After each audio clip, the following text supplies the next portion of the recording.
जब मैं मुस्लिम अक़लियत की कमजोरी और कसम पुरसी को देखता हूँ तो मेरे दिलो दिमाग में एक ही बात पैदा होती है कि जब तक ये समाज सियासी तौर पर मुत्तहिद नहीं होगा और अपनी लीडरशिप को पैदा नहीं करेगा, याद रखिए इंसाफ कभी नहीं होने वाला है। याद रखो नौजवानों, तुम यहाँ पर आज आकर जमा हुए हो, अगर तुम ये समझ रहे हो कि ओवैसी की तकरीर को सुनकर तुम चले जाओगे तो तुम बहुत बड़ी गलती कर रहे हो। मैं आपसे कह रहा हूं नौजवानों कि जब तुम यहाँ से जाओगे तो मेरा मकसद यह है कि तुम्हारे दिलो दिमाग में तूफान को बर्पा कर दूं। मेरा मकसद ये नहीं है कि मेरे तकरीर के अल्फाज से तुमको जज्बात में लाकर तुम्हारी जबानों से नारों को सुनकर मैं अपनी अना के तस्कीन को पहुंचाऊं। मेरा मुख्य मकसद यही है और मेरी कामयाबी यही होगी कि जब यहाँ से जो आज यहाँ पर हैं, जो मेरे अल्फाज को सुन रहे हैं और जहां तक अल्लाह मेरे अल्फाज उन तक पहुंचा रहा है, मेरा मकसद एक ही है कि तुम्हारी जिंदगियों में हलचल पैदा हो जाए, तुम्हारी सोच और फिक्र में तब्दीली पैदा हो जाए, तुम्हारे जिस्म का रोंगटा तुमसे पुकार पुकार कर कहे कि ये वक्त खामोश बैठने का नहीं है, ये वक्त मुत्तहिद होने का है, ये वक्त अज़बियत के नाम पर इंतशार की कैफियत को पैदा करने का नहीं है।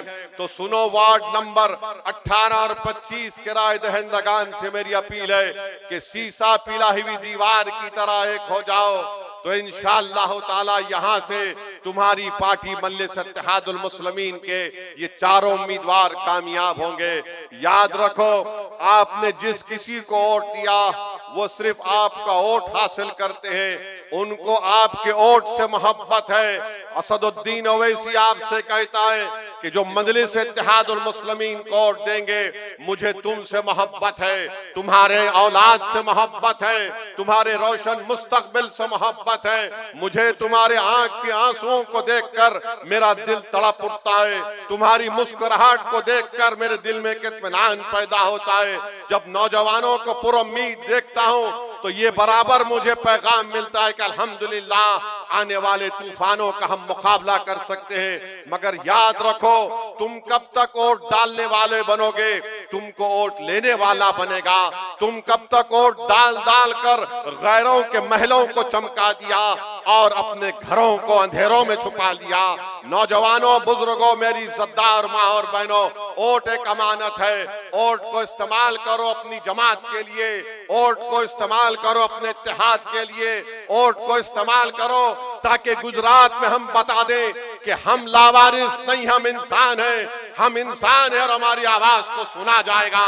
और याद रखो नौजवानों, आवाज उसी की सुनी जाएगी जिसका नुमाइंदा होगा, जिसका लीडर होगा।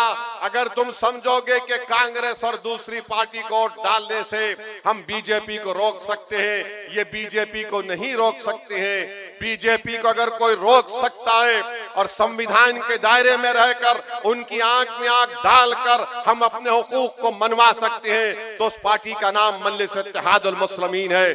तो मेरे अजीज दोस्तों और बुजुर्गों, 26 तारीख के दिन आप अपने के कोर्ट का इस्तेमाल करिए। मुझ पर इल्जाम लगाया जाता है कि भारत के कोने कोने में तुम जाकर इलेक्शन लड़ते हो, तो सुन लो कांग्रेस और जो लोग इस बात से इत्तेफाक नहीं करते कि ओवैसी क्यों जाकर चुनाव लड़ता है, चुनाव लड़ना मेरा एक कॉन्स्टिट्यूशनल राइट है, मेरा आईनी हक है, मुझे कोई नहीं रोक सकता चुनाव लड़ने से। मैं एक सियासी पार्टी का कादिम हूँ, मैं कोई एनजीओ नहीं चलाता हूँ, मैं कोई फिलासफर नहीं हूँ, मैं एक सियासतदान हूँ और मैं जितना देख चुका हूं मेरी छोटी सी जिंदगी में, मैं पढ़ पढ़ कर थक नहीं जाता हूं इन तमाम जुल्म की दास्तानों को सुनकर, बल्कि मेरा यकीन और पुख्ता हो जाता है कि हमको अपनी एक सियासी लीडरशिप को बनाना पड़ेगा। सियासी लीडरशिप को पैदा करो। जो लोग समझते कि इलेक्शन नहीं लड़ना चाहिए, वो ख्वाबों की दुनिया में अपनी जिंदगी को गुजार रहे। तुम अगर वोट इस्तेमाल करोगे, अपने लिए इस्तेमाल करो, अपने रोशन मुस्तकबिल के लिए इस्तेमाल करो, अपनी एक सियासी लीडरशिप को मजबूत बनाने के लिए इस्तेमाल करो, तो याद रखो, हो सकता है कि मैं जिंदा ना रहूं, मगर आने वाली नस्लें पुकार पुकार कर कहेंगी कि फुला तारीख को एक दीवाना आया था और ये दीवाना आकर हमसे चीख मार कर कह रहा था कि उठो, ये वक्त बैठने का नहीं है, ये वक्त खड़े रहने का है, ये वक्त सजदों में जाने का नहीं है, ये वक्त क़याम का है। सूरत के मुसलमानों, ये वक्त खड़े होकर अपने हक को मनवाने का है। यकीनन हम सजदों में गिरेंगे तो अल्लाह से भीख मांगने के लिए गिरेंगे, हम किसी के आगे गर्दन नहीं झुकाएंगे।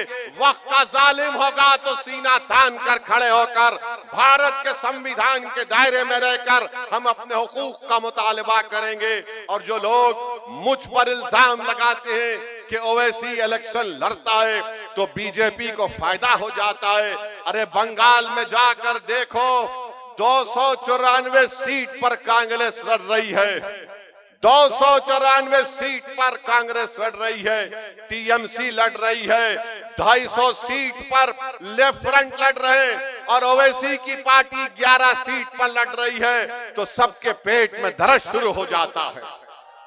294 सीट पर कांग्रेस लड़ती है, लेफ्ट फ्रंट 250 सीट पर लड़ता है, टीएमसी 294 लड़ती है, बीजेपी भी 294 लड़ती है। और सबको दर्द क्या है कि ये आखिर कौन है जिसके सर पे टोपी है, चेहरे पे दाढ़ी है, जिसकी जबान तेज तलवार की तरह चलती है, ये 11 सीट पर लड़ता है। तो इनको दर्द शुरू हो जाता है, इनको लगता है बीजेपी जीत जाती है। अरे 11 को छोड़ो, 270 पर तुम जीत जाओ और बीजेपी को हरा दो, तुम में दम है तो बताओ मुझे, तुम कब तक इस समाज को रोकोगे कि इसकी लीडरशिप ना बने?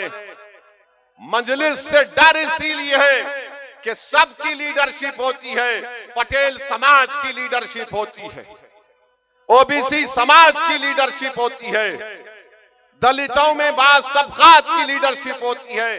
भारत में अगर किसी की लीडरशिप नहीं हो सकती तो जालिम लोग कहते हैं कि मुसलमान की लीडरशिप नहीं हो सकती है। बार बार क्या बोलते हैं, अरे एक पार्टीशन हो गया, अरे तुम झूठ बोल रहे हो, पार्टीशन का जिम्मेदार मुसलमान नहीं था, क्योंकि 90% मुसलमान तो डाल ही नहीं सकते थे उस जमाने में जब वो जालिम जिना इस मुल्क के 2 टुकड़े किए। और 2 टुकड़े करने वालों में क्या कांग्रेस